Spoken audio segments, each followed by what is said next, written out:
Si uno se pone a pensar en la historia, la idea de la niñez, esta etapa protegida, con derechos propios, es increíblemente nueva. Ujú, sí, muy nueva. Durante siglos, los niños eran vistos como, no sé, adultos en miniatura, mano de obra. O directamente una propiedad de los padres. Exacto.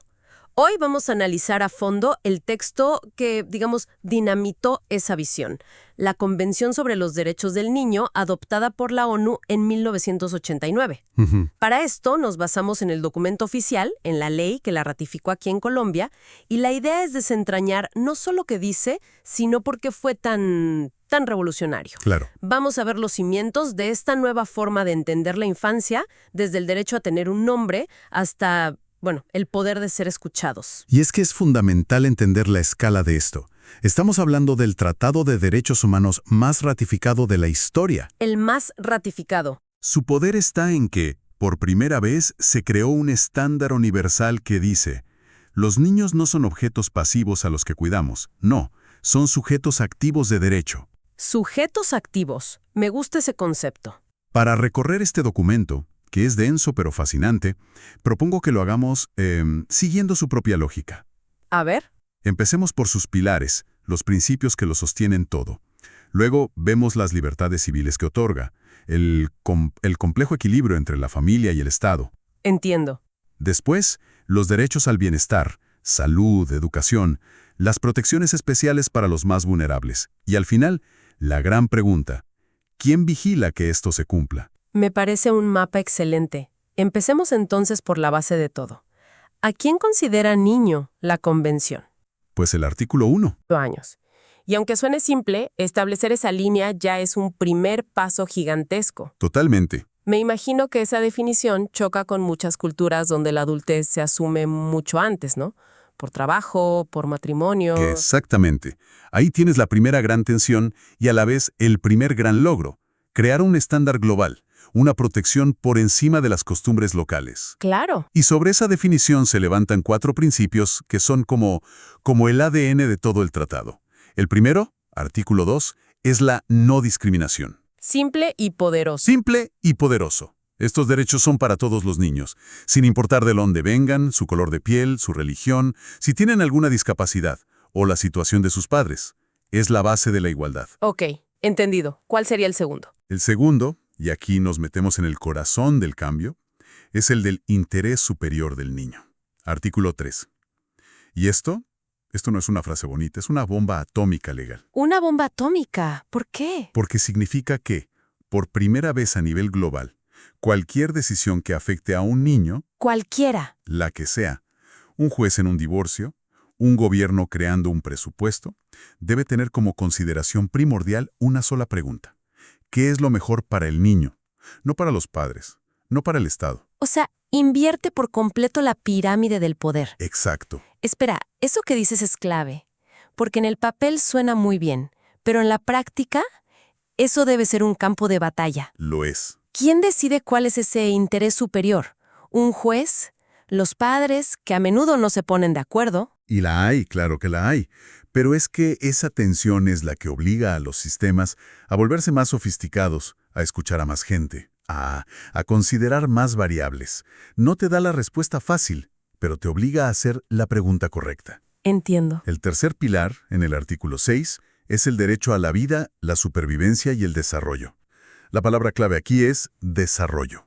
No solo sobrevivir. No es solo que el niño no muera, es que los estados deben garantizar en la máxima medida posible que alcance todo su potencial: físico, mental, espiritual, moral, social. Es una visión integral. Una visión integral. Y eso nos lleva al cuarto pilar, que para mí es el que de verdad rompe el molde. La participación, artículo 12. Sí. Garantiza el derecho del niño a expresar su opinión libremente en todos los asuntos que le afectan. Y que esa opinión sea, y esto es lo importante, debidamente tenida en cuenta en función de la edad y madurez del niño. O sea que entierra esa idea del niño invisible, mudo, que solo recibe órdenes. Le da una voz. Exacto. Y es que, explorando el texto, me doy cuenta de que va mucho, mucho más allá de la supervivencia. Se mete de lleno en la construcción de la persona. Totalmente. Por ejemplo, los artículos 7 y 8.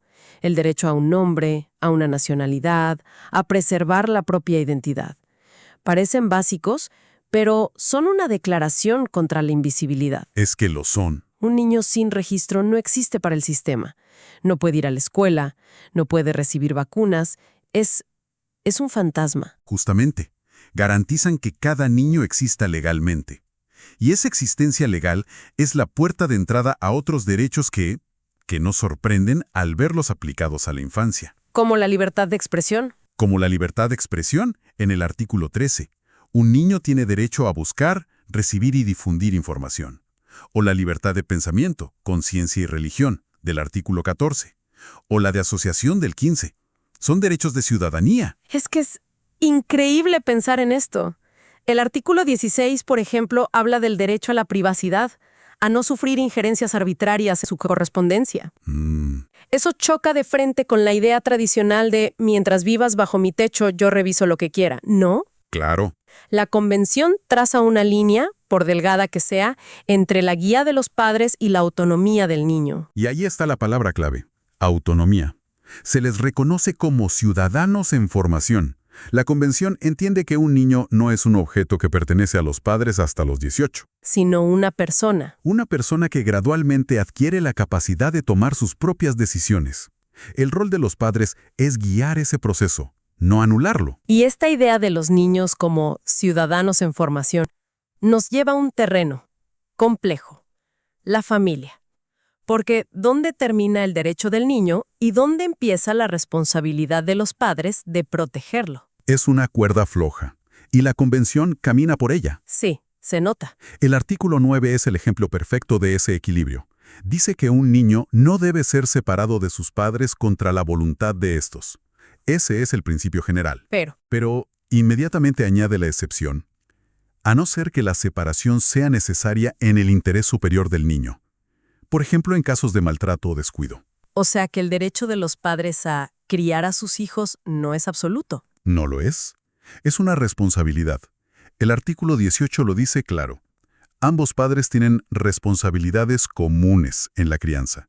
Pero si fallan, el Estado debe intervenir. Tiene la obligación de intervenir. El artículo 19 es contundente. Los estados deben proteger al niño contra toda forma de abuso, descuido, explotación. Incluso el abuso sexual. Y lo dice sin rodeos. Sin rodeos. Incluso si el abuso proviene de los padres o tutores. Es un mensaje brutal. La patria potestad no es un cheque en blanco. ¿Y qué pasa en los casos más tristes? Cuando esa familia no existe o está rota. El documento también se pone en ese escenario. El artículo 20 asegura que los niños privados de su medio familiar tienen derecho a protección y asistencia especiales del Estado. Hogares de guarda, adopción. Exacto. Y el artículo 21 es muy importante porque regula la adopción para evitar que se convierta en un negocio. Insiste en que el interés superior del niño debe ser la consideración primordial, por encima de los deseos de los adoptantes. Entonces, ya establecimos que los niños tienen una identidad, libertades y un marco de protección. Pero para poder ejercer todo eso, necesitan una base sólida. Claro. Necesitan estar sanos, seguros, educados. Y es ahí donde la Convención se vuelve increíblemente práctica, ¿no es así? Absolutamente. El artículo 24, sobre la salud, es un mini tratado en sí mismo. Habla del derecho al disfrute del más alto nivel posible de salud. Y no es una declaración vacía. Para nada. Exige a los estados tomar medidas para reducir la mortalidad infantil, asegurar la atención sanitaria, luchar contra la malnutrición, garantizar acceso a agua potable. Y fíjate que algo que me llamó la atención es que no solo habla de curar, sino de prevenir. Menciona explícitamente la necesidad de educar a los padres y a los niños sobre higiene, nutrición. Es como decir que la información también es salud pública. Es que lo es. Empoderar a las familias con conocimiento es tan importante como construir un hospital. Y esa misma filosofía se ve en la educación. Artículo 28. El más conocido. La enseñanza primaria debe ser obligatoria y gratuita para todos, y fomentar el acceso a la secundaria. Pero de nuevo, el documento no se queda en el qué. Sino que se pregunta el ¿para qué? ¿Te refieres al artículo 29? Exactamente. Es una pieza casi poética. Dice que la educación no es solo para aprender materias y pasar exámenes. Claro. Debe estar encaminada a desarrollar la personalidad, las aptitudes, la capacidad del niño hasta el máximo de sus posibilidades.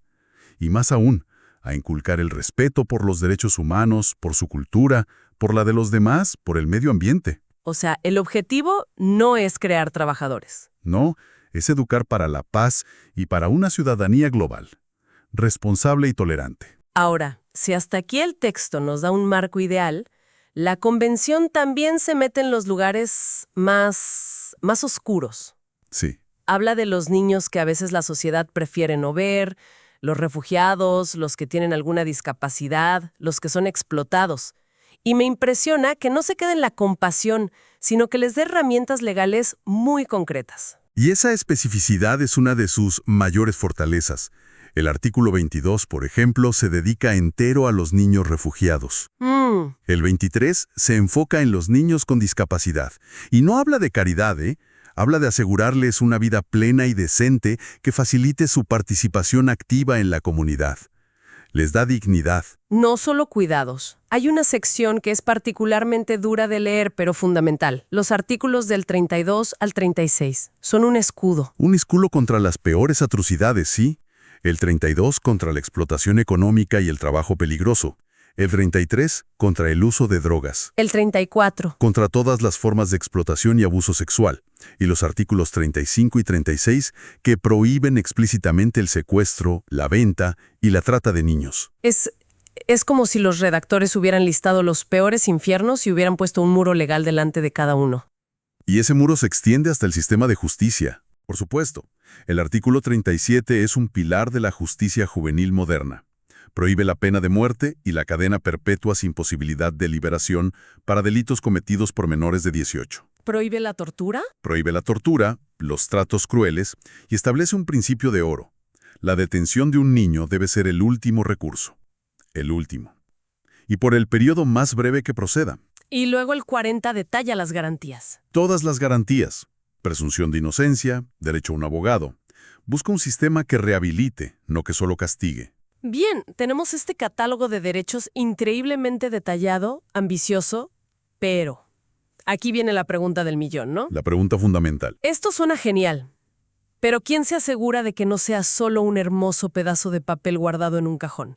¿Cómo se vigila? Para eso, la propia Convención, en su artículo 43, crea un organismo, el Comité de los Derechos del Niño. Ok. Es un grupo de expertos independientes elegidos por su competencia y su integridad moral. Su trabajo principal es examinar los avances de los países. ¿Y cómo lo hacen? ¿Van de visita sorpresa o algo así? No exactamente.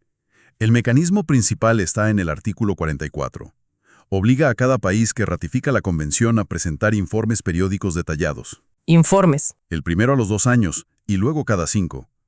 En esos informes, el Estado debe explicar qué leyes ha cambiado, qué políticas ha implementado y qué dificultades ha encontrado. ¿Y el comité lee ese informe y le pone, digamos, una nota? Más que una nota, inicia un diálogo. El comité examina el informe, puede pedir más información y convoca a los representantes del país a una sesión en Ginebra para discutirlo. Ah, hay una discusión cara a cara. ¿Sí? Y al final de todo el proceso, publica unas observaciones finales. Ahí aplaude los avances, pero más importante, señala con mucho detalle sus preocupaciones y emite recomendaciones concretas. Pero no puede sancionar. No es un tribunal, no puede sancionar a un país. Pero su escrutinio público ejerce una presión internacional y política muy fuerte y le da una hoja de ruta muy clara a la sociedad civil de cada país para exigir cambios. Para ir cerrando entonces, lo que hemos recorrido es un cambio de paradigma radical. La convención no es una simple lista de cosas que hay que darles a los niños. Es un marco integral que los reconoce como individuos completos. Con derecho a ser protegidos, sí, pero también a desarrollarse, a participar, a tener sus propias libertades. Exacto. Hay una forma muy útil de resumirlo todo en 3 palabras que empiezan por P. Provisión, protección y participación. A ver. Derechos de provisión, como la salud y la educación. Derechos de protección, contra el abuso, la explotación. Y los derechos de participación, que es el revolucionario derecho a ser escuchados y tomados en serio. Es un equilibrio. Es un documento en constante equilibrio entre la necesidad de cuidar a los niños y el respeto a su dignidad y a su autonomía creciente. Y toda esta conversación me deja una pregunta flotando en el aire.